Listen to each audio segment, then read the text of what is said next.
afternoon, everybody. My name is Donna Thiesel, and I'm your host of Afternoon Drive Home on IC Radio in the town of Geraldine, Alabama. We're your source for news and entertainment. You can also find us on television, channel 182 on Charter Communications, as well as Abundant TV, which is found on Roku, Apple TV, Amazon Fire.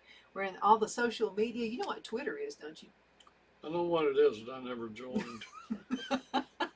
You'll like it now. Elon Musk owns it. So. Well, I might join now that Elon Musk is taking it over. Yeah, he's taking it over. I don't have time to watch prattle. You don't? No. Well, I'm going to tell you what. Donald Trump has been accepted back to Twitter. Aren't we all happy now? Well, if he comes back, but he's got his own TV set. Own channel now. Mm-hmm. So. Yeah. Which is really awesome as well. But thank you so much for watching. I know you could be doing anything else, but you're watching us right now. I have with me a very, very special guest, and I've known this guy for a really, really long time. He is attorney, doctor. I always have to add, you have such a long title. Yeah.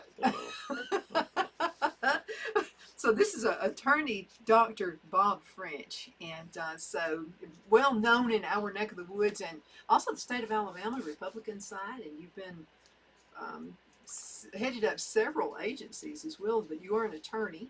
Yeah, so far. 61 years. Not through yet. No. But you are a Bible scholar as well.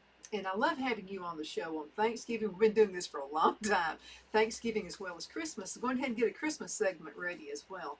But we're going to talk about Thanksgiving today. Okay. And you have done, you've studied, you know, you've forgotten more than I'll ever know. Well, I came here to tell you something you don't know. I'm pretty sure you did. So let's talk about it. What started Thanksgiving? What's it all about? I will tell you story. exactly what started Thanksgiving. It started in 1574, and it started in a place called Leiden. And Leiden is a city, which still exists, next to Holland and the Netherlands. Leiden was always known as a university town. One of their most famous graduates was Rembrandt. They had, I think, 13 or 14, what do you call them, these guys that get the $500,000 from a guy that invented dynamite. I'm having a I was about to say, are you talking about senators or congressmen? No, because they get it all. This prize, the Nobel Prize. Oh, Nobel Peace Prize. So it's a very, very learned place, had some of the world's great musicians, great painters there. And in right about 1570, when the people who later became pilgrims fled England and Ireland and Scotland because of religious persecution, they went to Leiden, and that's where they were, and they were planning to use that as a jumping off place to the New World, where they were going to start their own country of religious freedom. And they were at Leiden, and things were going pretty well for them. And then in 1574, there was a siege of Leiden by other people, and they came in and conquered the city. When they did, these pilgrims who were waiting to come to the New World just went ahead and left then. Now, the people in Leiden had a Thanksgiving because they had repelled the siege and still had their city. And that now, after the pilgrims came to America and called it Thanksgiving, here's a good one for you. I love this. Leiden called theirs Oktoberfest. And now it's going around the world with Oktoberfest. So Leiden played a very big part in America having Thanksgiving. Let's skip ahead to the first documented Thanksgiving in the United States was in 1619. At that time, a group of speculators in England put together a boat and put together a group of people to come and settle the New World.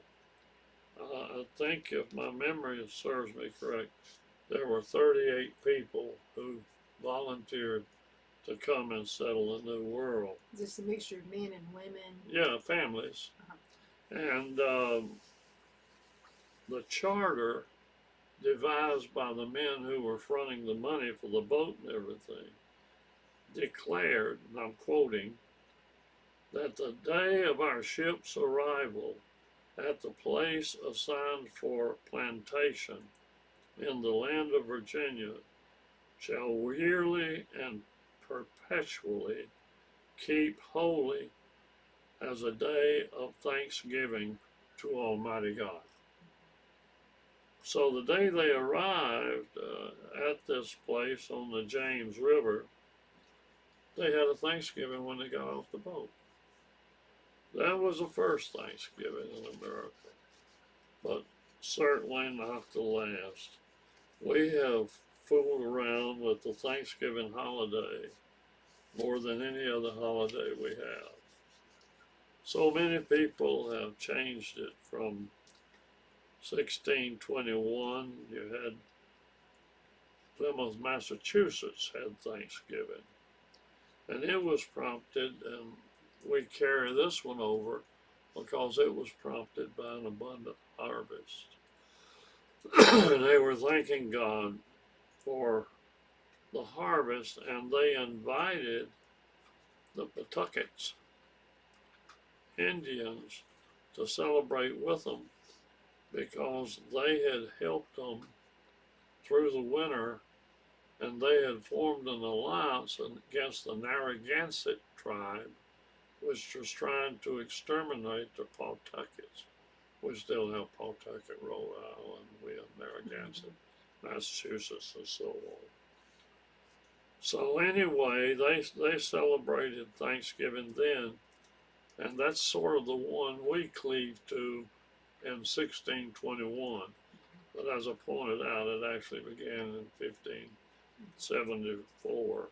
So it sounds as if maybe we were friendlier with the Indians than history says in some cases. Well,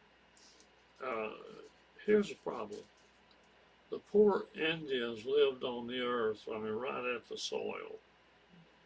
And they would get these pandemics that would just wipe them all out because they had no medicine. And that I'm always reminded of that novel, Last of the Mohicans. I was going to talk a little bit later about a guy named Sanquo. He was the last of the Pequot Indians. And what happened, and the reason they were greeted the way they were by the Native Americans, they had an infection going on at the time, and it was killing everybody in the tribe. At one time, I believe the Pequot Indians had 24 tribes, over 3,000 people. But when the Pilgrims landed, they were in infection. And so they were naturally friendly. And of course, they had these Narragansetts were trying to wipe them out. So they were friendly to have for the Pilgrims to help them fight them off. So all of that went to work to allow the white man to build a settlement on Indian lands. And most of it happened around Martha's Vineyard, which is still a problem. But Martha's Vineyard was covered with these Indians, and it was a safe place because it was hard to get to. So anyway, coming on up, Governor Bradford in 1623 issued a proclamation after they had finally beaten the Parkwatch made a comeback, and they started fighting the Pilgrims. The Pilgrims beat them back. And so, in celebration of that being won, they had a Thanksgiving. And in 1660, it became regular. Now, here we have where every good thing causes a problem. History of humanity. Yeah, yeah. So the churches were signifying when Thanksgiving was. This church held Thanksgiving this day, this church having another day, this church having another day. Well, they made a proclamation in 1682, and the reason this was made was because we had won the American Revolutionary War, and it had been such a hard time, and now everybody was so thankful it was over. And we had George Washington, the President of the United States, and he proclaimed the first nationwide Thanksgiving. And he claimed it to be celebrated throughout America on November 26th. And that began in 1789. And this is a quote from him: as a day of public thanksgiving and prayer, to be observed by acknowledging with grateful hearts the many and signal favors of Almighty God. Let us all unite in most humbly offering our prayers and supplications to the great Lord and ruler of nations, and beseech him to pardon our national and other transgressions. That's first president. He's not going to be the last president to fool with Thanksgiving. So not necessarily on a Thursday was the proclamation. Well, you got to get all the way up to John F. Kennedy. Anyway, being an old teacher, are there any questions so far? Not yet. You're doing a really good job. That's when you know you're a good teacher. Well, naturally, we had to have some sinful folks, and they did not like George Washington having a national religious holiday called Thanksgiving. So they complicated the concept of Thanksgiving by saying it was not religious, it was a holiday celebration. So we had libs even back then. Yeah, well, we've still got it. We've still got people who celebrate Thanksgiving and not thankful for a thing, other than they think they're better than you. Anyway, this has gone on for a long time, and several religious scholars have tried to combat it. And one was James Baker, a Calvinist, I can't spell the word, John Calvin follower, who said that it was a special day set aside for observance of Lord Almighty. Well, anyway, things rocked along, and there was this woman. Let me see if I can find her name.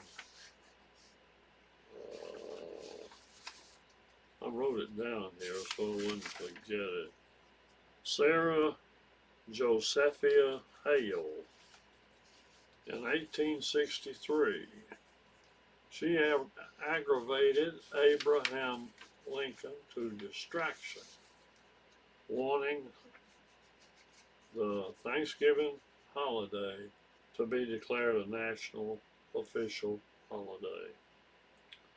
And finally, Abraham Lincoln made a national Thanksgiving proclamation for the final Thursday in November in celebration of the bounties that had continued to fall on the Union and for the military successes in the war, Civil War, also calling on the American people with humble penitence for our national preservedness and disobedience, fervently implore the imposition of the Almighty hand that heals the wounds of nations. Isn't that pretty? That's pretty nice. That's Abraham Lincoln. Well, it ain't true yet. We had the Depression, and somebody came up with the idea of doing away with Lincoln's Thanksgiving and moving it back a week so there'd be an additional 7 days of shopping. Oh, I was going to ask when that came in. In 1939, and people who thought it was sacrilegious wouldn't call it Thanksgiving, they called it Frankgiving after Franklin Roosevelt. So that's really when it became commercialized. That's correct. It was trying to help get out of the Depression. Now, one of the nicest ones, and the one we live under today, is on November 5th, 1963. John Kennedy issued a proclamation on November 5th stating, quote, "Over 3 centuries ago, our forefathers in Virginia and Massachusetts, far from home, in a lonely wilderness, set aside a time of thanksgiving on the appointed day, and they gave reverent thanks for their safety, for the health of their children, and for the fertility of their fields, for the love which bound them together, and for the faith which united them. God," let me find the rest of it. Anyway, I'm confused in here. Oh, God's Day, and we commemorate that day in all states. And I've lost it on the last Thursday in November. So it goes back to last Thursday. Yeah. I'm trying. I have all kind of notes here, but I've spread them out so that Roosevelt's was in December 26th, 1941. He started it in 39. Then it was changed to the 4th Thursday in November in 1942. I thought I had the exact Is that date. when we started having the Thanksgiving Day parades and that kind of thing, or was that a little bit later? Well, I think they started having the Thanksgiving Day parades right after World War II. After World War II, and I lived through it, this nation was very, very thankful. Anyway, that sort of brings you up to date on what Thanksgiving is, how we got to this point, and I'll answer any questions that I can about it. Well, not necessarily questions, but remarks. Because the more the nation is getting away from God, the less thankful we seem to be as a nation. That is true, and this nation was founded as one nation under God. And it breaks my heart to see that people are going away from our tradition. They're bringing up this 1611 crap of the slaves came here and built the country. They didn't build the country. The Orientals didn't build the country. They came here and worked on the railroad. slaves were forced to work. This guy Sanquil that I was going to tell you about, uh, he was a real friend of the white man, and darn if a guy didn't grab him and put him in slavery and sold him in Spain. Mm. And he was fortunate enough, very smart, to get back to the United States and to his family. But people have been very inhumane to each other. And that's where we are today. That bothers me so much. What does the Emperor of China get if he rules the whole world? Problems. What does Putin get if he rules everything around him? Problems. People are people, and they have desires. They're born with them, and they're selfish, and they have all kind of kindness yet all kind of cruelty. And I cannot imagine why somebody wants to rule the world. The person that came the closest to it was Augustus Caesar. And he didn't like it. He gave it away. Didn't want it. They forced it on him. So then he ruled for about 4 years and absolutely quit. He'd had it. And anybody with any intelligence should know that if you, whatever you rule, you've got nothing but headaches. I mean, you take two people who are married, they can't get along. My goodness. And If you've been watching this household, the what? if you've been watching this household, Oh, I mean, it's just the way it is. You know, two people are always going to differ on something. But my point is spoiled as we are as a country, who would want to rule us? We're spoiled rotten. oh, we are really spoiled, and the trouble is, in my judgment, we're going toward an armed revolution. What people don't realize, I think, is the biggest population in this country is what we call good old boys. And how many veterans are there of us? 20 million. And all of us have been trained with weaponry. And I just worry about the country. I worry about some incident more grotesque than what's just happened in Idaho, or more grotesque than mass killings, kicking Bubba off. And there's 10 million Bubbas, and Bubba ain't gonna stop.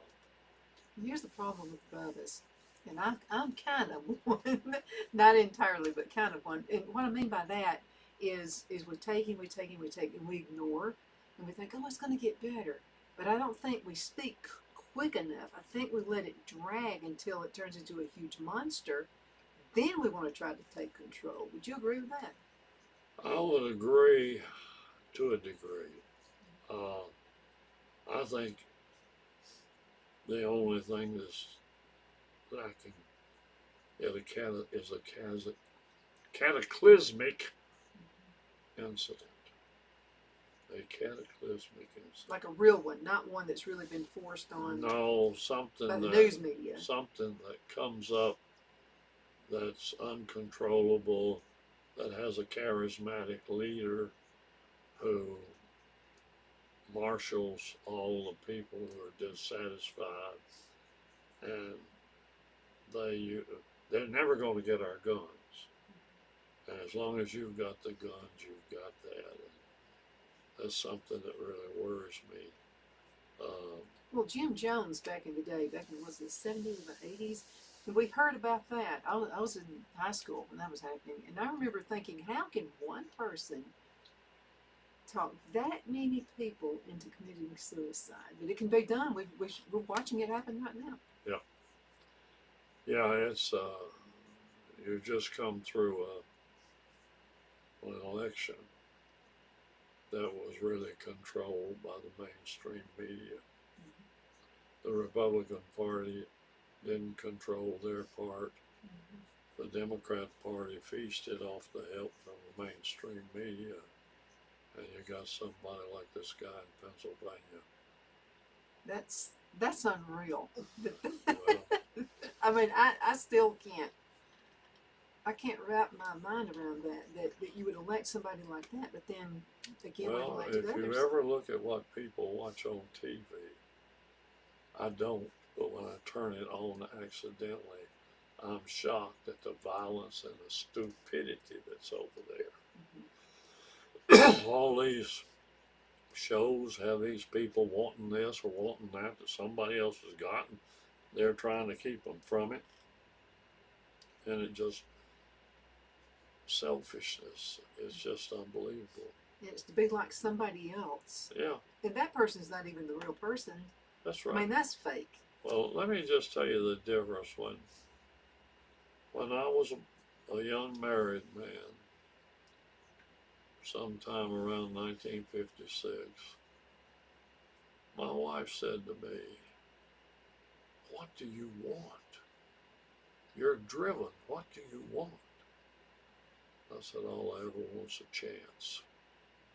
You give me a chance and I'll take care of me and those around me." And nowadays, people don't want a chance, they want a government check. And, you know, having passed the ripe old age of 89, I can finally honestly say I've lived through the best part.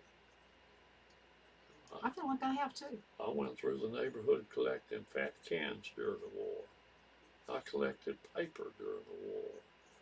My uncles went off and both of them got shot during the war. Now they lived through it, but they got Purple Heart. Let's talk about ambition. And I feel like there's not enough ambition out there. I actually grew up in the Oxford area. My dad and his side of the family are from Oxford, Alabama.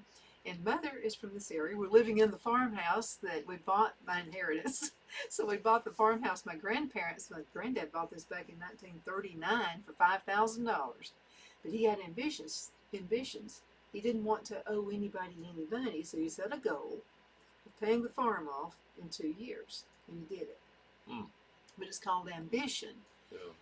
You and I had ambition growing up. I mean, where was there to work here in Geraldine? I was in school, so what I did is I cleaned houses and made jewelry and babysit, stuff like that, and bought my own clothes. I did all of that myself, but you're not seeing much of that anymore. What's happening I to the started to country work. because of I that? started to work when I was 10 years old, I was 14. and I bought my family's first car. And we had rough times. My father was injured, and everything I did, I had to scratch and claw. I had to pick cotton Mm-hmm. and shovel manure, do it all. And all I ever asked for was a chance. Mm-hmm. And the Lord was good enough to provide me with chances. And when I decided that I didn't want to stay in industry, that I had to become a professional, Celeste said, "Well, let's go to Birmingham and you go become a medical doctor." I said, "I don't like the sight of blood, most especially mine." So I said, "I'm not going to do that." So she said, "Well, you're going to go to law school." So the people I worked for at B.F. Goodrich were kind enough to let me work 40 hours a week and work it around the law school curriculum, which gave me 2 hours a day in school. And I did that. Took, I think, a total of about 5 years, living on 3 hours sleep. And both the dean of the law school and the president of the university had to sign waivers to let me work 40 hours a week while working on an advanced degree. And both of them said the same thing: "We're going to sign it for you. You won't last 2 months." Dean of Law School said, "You won't last 2 weeks." I lasted 5 years, walked out of there with a degree. Now I've been doing it 61 years. Yeah, but see, the difference between you and other people, like people now, is That's what it takes for you, is for somebody to say you can't do it, you won't last, you won't be able to. That gives you ambition. Oh yeah. If you ever told me I couldn't do anything, that's exactly when I was going to do it. And I hate to see that fade in people, but I'm going to come again and blame it on the media. I don't watch TV, but except for sports and maybe a little Fox News. But these people look at those TV sets and see some of the worst people in the world. I mean, she's running off with her best friend's husband.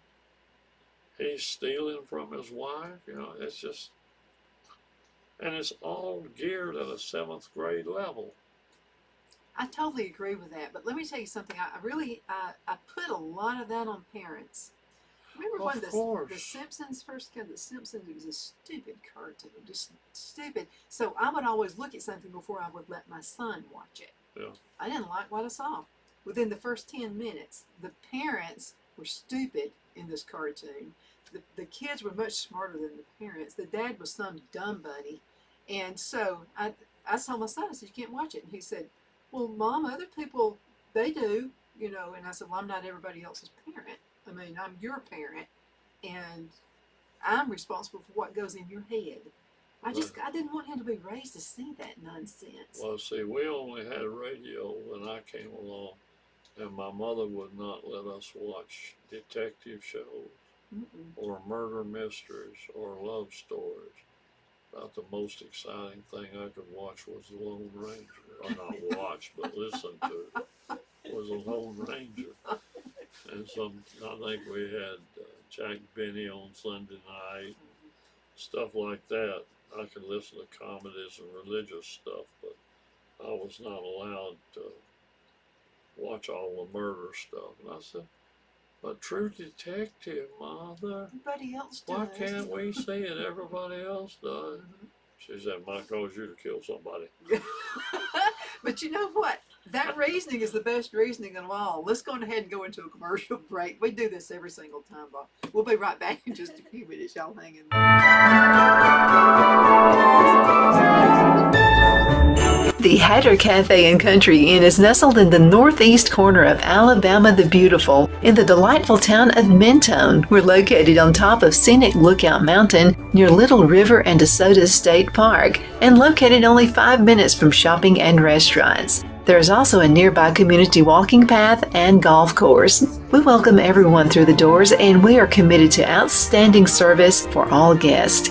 At the Hatter Cafe and Country Inn, we invite people from all walks of life to come and get away from it all, enjoy the open spaces, treetop views, fresh, clean air, and experience Southern hospitality at its finest. We look forward to hosting you. To reserve a special event, or if you would love a special getaway at the Country Inn, you can call us at 256-634-2018. At Miracle Pottery, each pottery item is hand-turned from durable stoneware, clay body, and non-scratch high-fire glaze. Dishwasher oven and microwave safe, our handcrafted dinnerware and bakeware will last a lifetime, staying just as beautiful as the day it was born. Each pot is signed first with a cross in thanks to our Lord, our name, and then the year. We say a tiny prayer for the receiver of each piece that they receive abundant blessings in their lives. It's not just about pottery. We're located in the foothills of the Appalachian Mountains near Mentone and Valley Head, Alabama. Miracle Pottery is nestled at the base of the hills at 7871 Alabama Highway 117 between Gadsden, Alabama and Chattanooga, Tennessee. Please go to our website, miraclepottery.com, for more info about our other getaway cottages. You can also call us at 256-635-6863.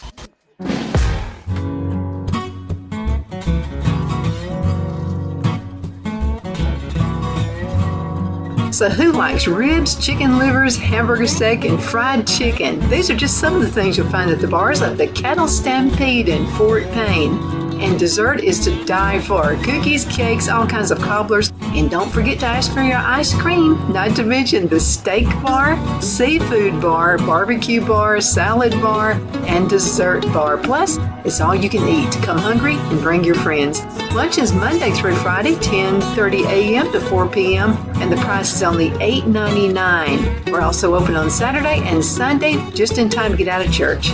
We're looking forward to serving you, and a great big thank you for all your business.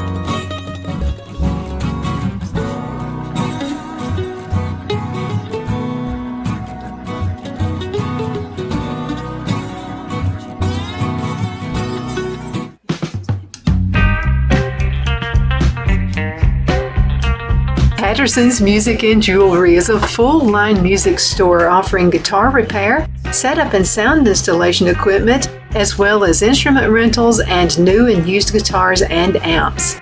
We offer jewelry at affordable prices and jewelry repair, watch batteries and link removal, and we offer personalized jewelry such as fingerprint, mother's rings, and pendants. Shop in historic downtown Fort Payne on Galt Avenue. Hours are 9 to 5 Monday through Friday and 9 to 2 on Saturday. Call 256-845-4115. That's 256-845-4115. And thank you for trusting Patterson's Music and Jewelry.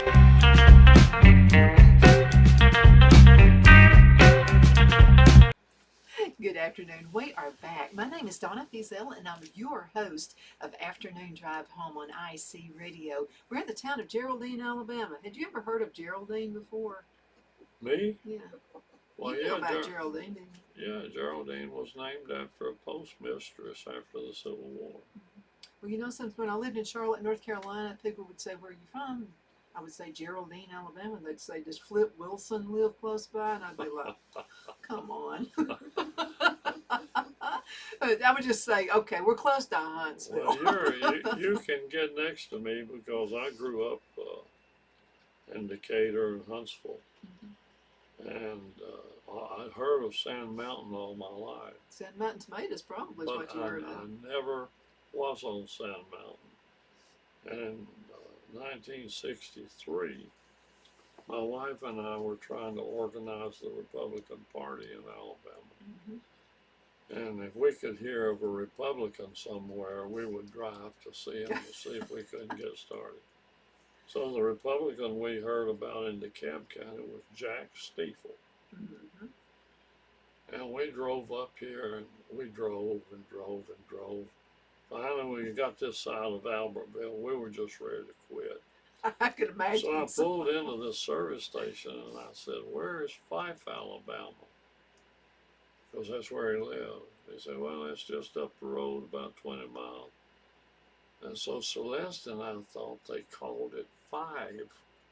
And so we drove right through Fife and got up to Rainsville and asked, "Where's Five, Alabama?" "Oh, you mean Fife? It's 8 miles back that way." So I went back and finally got over with Jack, and that started the myth. And we did the same thing in Cherokee County. We drove from Tuscaloosa all the way to Cherokee County to meet with one person who said they were considering becoming a Republican. Well, and I wanted to talk about this division, okay, and I think that's just really a way to break a nation. You know, you conquer and you divide that way. So I had both my grandparents. One of my grandparents here in Geraldine, Alabama, were Republicans. Well, my grandparents in Oxford, Alabama, were Democrats. I don't think they would be now, though. But that was back in the day, and I remember them sitting on this front porch out here talking about, well, and they would call each other Mr. Shears, Mr. Bearden. You know, that was the respect they had for each other. And they were about the same age, which I always thought was really funny. So my granddad would say, "Well, Mr. Shears, why are you a Democrat?" And my other granddad would say, "Well, Mr. Bearden, the reason I'm a Democrat is I think they help the poor more than the Republicans do." Of course, we see all that stuff has shifted now. Well, why can't people have civil conversations like that anymore? Nobody got mad. Nobody fought. You know, we would have Thanksgiving dinner together. Nobody would throw biscuits. What's happened? I don't know, but I got my first capital case 12 days out of law school. And I got it because I was a Republican. I was the only Republican in law school. Well, after that, I got 16 murder defenses that I had to defend with my own money and at no payment to me. The last one was Judith Ann Neely.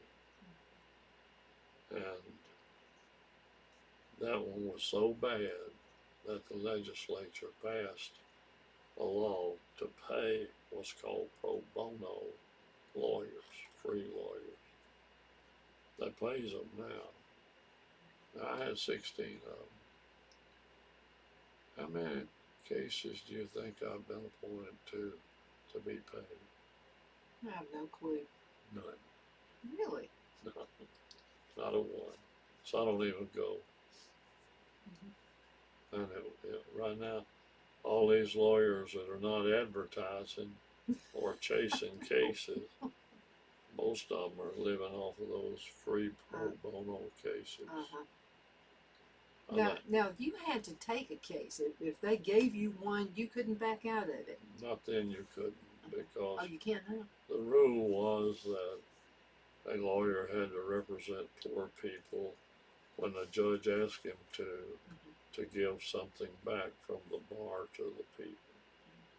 So I gave 16 cases, murder, horrible cases. Preacher burning his house down to kill his wife. You saw the real bad in people, what people could really be about. I represented some real bad people. Yeah. But it's politics. And I knew it when I got into it, but to me, I believed in something. I wanted Alabama to have a two-party system. I thought we were never going one as far as we just had the one party. And then we got the two-party system. Well, we didn't have and I'm the last survivor of the 9 men who did it at Herb Stockham's house in Birmingham in 1959. And it just rolled on where you were trying your best to get a toehold. Well, we couldn't because the people didn't understand the convention system that we had to function under. So Dick Bennett, the chairman of the party, flew up here at 5 o'clock till midnight on the last night to qualify. I agreed to run for lieutenant governor in 1970. Didn't want to be lieutenant governor, but we had to have somebody to run. And they wanted me to run because I had the 11th best known name recognition in Alabama from all the Republican stuff I've done, plus sensational murder cases. Anyway, I signed the papers and ran and got 28% of the vote. And that allowed the Republican Party to have a primary. Once we had a primary, we were on equal footing with the Democrats, and we knew it was only a matter of time we'd take over, and that's what they've done. So What do you say about voter turnout? Makes me mad. I'll be the first one to say it. It really does. When I go and when I hear from our Alabama Secretary of State website, the low percentage of people in Alabama who come out and vote, it really ticks me off. It's really sad. You know, I gave them 4 years of my life during the Korean War so they could have voter turnout. So did all the other veterans. I had 2 uncles shot up in World War II. Otherwise, if it hadn't been for people like them, we'd be speaking German or Japanese right now. And so the vote is the most important part of citizenship. Even if you're going to vote against me, I don't want you to vote. Just get out. Yeah.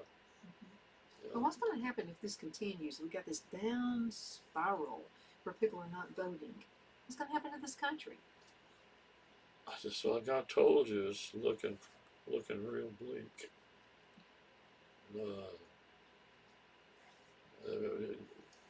We've got to avoid a charismatic leader because he can turn this thing over. Well, some people would say Donald Trump is a charismatic leader. I'm not Yeah, saying that. but People hate him. He's not a revolutionary. He made a bad mistake on January 6th simply by having that crowd. But he thought that the election would be turned back over to him because it was so obvious it was stolen. And people today said, it wasn't stolen. It's pretty obvious it was. It was. Yeah. And then John, what's his name, on Supreme Court, wouldn't take the case from Pennsylvania, which would have turned it all around because the governor violated the law. But it's over, and they got away with it. They've been getting away with it since the Civil War. I mean, one of the most amazing things to me is that the Democrat Party was a party of slavery, you know, and then the party of the Ku Klux Klan, then the party of segregation, then the party of separate but equal, and now they've got all the blacks voting for them simply because they give them a government check. But that's a form of slavery. To me it because is. those checks are not enough to live on. To me it is. But it's just not in buy $300 tennis shoes. Yeah. It's a sad situation. I really regret where we are. I regret that we've lost our going to church on time. I regret that all these church houses we have everybody are not filled. It's just real sad that we need to remember who we are. And I think television won't let us. So it's sad. Well, I've told you about all I know about Thanksgiving. You've still got just about 11 minutes left in this segment. Well, There's still a lot to tell. Yeah, well, what am I? Oh, well, I could tell you about an individual Indian by the name of Tisquantum. And he was operating in the New World in 1585. And the white man had a hard time saying Tisquantum. So they called him Squanto. And Squanto was a member of the Patuxet tribe. And they were the largest Native American population in southern New England at the time of the Mayflower Pilgrims. And they settled, after meeting Squanto, they settled in the place where his village had been. A good place. And the tribe had lived on the western coast of Cape Cod Bay. And then they were wiped out by an epidemic. And it was likely brought over by earlier explorers of England, from England, and more than likely it was smallpox. Anyway, Tisquantum, or Squanto, was a friend to the white man and learned enough English to communicate. He was the one who taught the Pilgrims, if you want to grow good corn, catch a fish and dig a hole, put the fish down, put seed on it. We've talked about that. Really? Mm-hmm. Well, best thing you can do. He's the man who did it. And he taught them how to hunt and taught them to tan fur and made fur traders out of them. So he was just invaluable, and he was very, very popular. And he was kidnapped by this Englishman who claimed to be an explorer by the name of Thomas Hunt. And he took him to Spain and showed him off all around the city of Maglala. And a bunch of monks bought him and took him to the monastery and converted him to a Christian. And made him into a learned person who could speak the language very clearly. But you know, he still had the basics, because I don't care how many degrees you have, if you know how to raise food, if you know how to hunt, how to fish, how to plant a seed, you really rule the world in your own world. Yeah, well, he showed them that, and he showed them how to trade in furs, and it is alleged, and I'm not saying it's true, but it's alleged that while he was in England, he met Pocahontas, which is interesting. That'd be a really Valentine's Day story on Yeah, that one. then on We'll talk him into it. 1617, he returned to America, and in 1619, he returned to his native village. At that point, he found out that his tribe was gone. The infected epidemic had killed them all, and he was the last of the Pawtuckets. So he went to live with the Wampanoags and the white man. So that's an interesting story about Squanto. That's a real good story, and I wanted to elaborate on this just a little bit, because we know that since the beginning of time, even starting with Adam and Eve, there's been something to divide us. You know, because if you divide people, you have them arguing with each other because of a difference in opinion, well then you know you can rule. And that all started in the Garden of Eden. So what we've been taught in history, how much of that is true about the white man and the Indian? You know, we watched plenty of cowboy and Indian movies where, you know, they're just at each other all the time, but it sounds like that might be a little off. What, the black people and the Indians? You know, the white people and the Indians. Well, the white people and the Indians? Because almost Well, all of us now in you've Alabama got to have some remember- Indian in us, so they must have loved each other somehow. Well, there were perhaps as many, maybe I'm even wrong, it might be more, 1,000 tribes. Some of them grew and amalgamated with other tribes, like the Cherokee. Some of them lived separate, like they still do today, like the Sioux. But these tribes fought with each other all the time over hunting grounds. They fought over crops. You know, one tribe go out and grow a bunch of crops and work it hard. Just when harvest time comes, the bullets come in and take it away from them.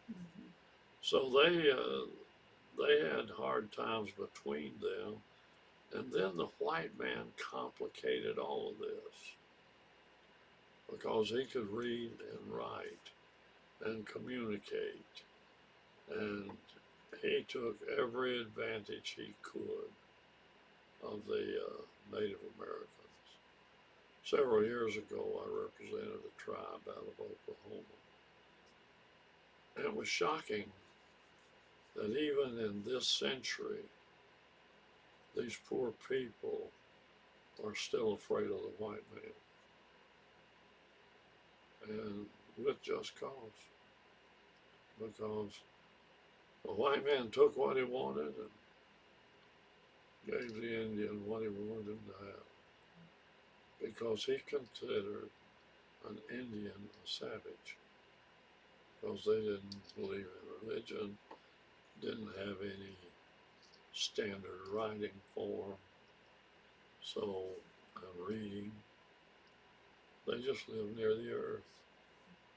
It's real sad what we did, and it's even worse what we're doing today. But right now, though, I mean, and white people do this. We fight within our own selves. Do I? So we fight within our own tribe, if you want to call it that. Oh white yeah, folks. there's no doubt about that. There's no doubt about It's a no. So let me ask you a question. So do you think it's a fight for money or a fight for power? power. If you have power, you can get money. So that's why you want to conquer and divide, right? That's what they want. Yeah, yeah. And don't know what they got when they got it. I mean, what on earth did Putin need countries around him for when he couldn't support his own country? People living in abject poverty in Russia. Government does nothing for them. If they get anything, government takes it away. True. You know, I told you the story. My daughter-in-law is from Russia, and she lived there. Of course, you couldn't go into Russia now and adopt, but actually my son married into the best folks on earth, and they're from North Carolina, the Raleigh area. And so she remembers how it was to grow up in Russia, being suppressed and that kind of thing. And so she is the most thankful, gracious person. I could give her a paper clip and she would send me a thank you card. That's the kind of person she is. But see, she had to live through those hard times. America, we haven't lived through really anything rough as far as, I think we're about to get into it. But we haven't. We haven't had a hard time since World War II. We had a very hard time in the Depression. And contrary to what your history book may teach you, none of the work programs or socialist programs of Franklin Delano Roosevelt got us out of the Depression. The thing got us out of the Depression was World War II. And a lot of people knew that. Lindbergh knew it more than many celebrities and wrote about it. And then we did get into World War II. That put us back on our feet.